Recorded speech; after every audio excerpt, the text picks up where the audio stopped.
And on the other end of the spectrum, the rich have managed to surpass the 2007 peak wealth level in 2010, and that's according to the World Wealth Report of Merrill Lynch and Capgemini. The financial wealth of high net worth individuals increased nearly 10% in 2010 to $42.7 trillion, but growth, be it wealth or the population of HNIs, is expected to moderate in the coming years.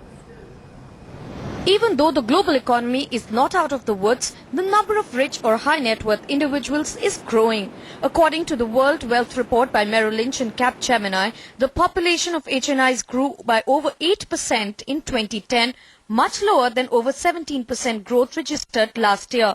But that is not being taken as a worrying signal, as the growth in 2009 had the base of the 2008 crisis era. The report suggests that the growth has stabilized and is expected to remain likewise. The kind of lead which the three dominant markets are having today in terms of number of high net worth investors will gradually come down. So growth rate is going to be lower than what has happened in the last 2 years if the economic growth and the market capitalization growth is not so significant. But it will be growing.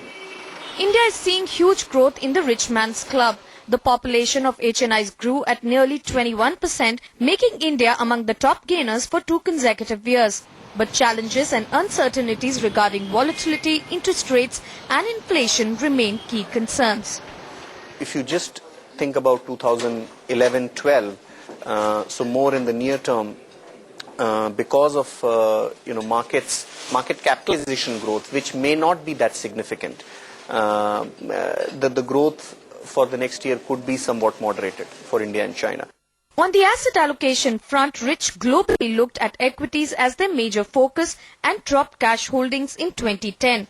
But will 2011 be as promising for HNIs given the volatility in the equity markets? That remains a question. Pradeep Dokania, Bloomberg UTV, Mumbai.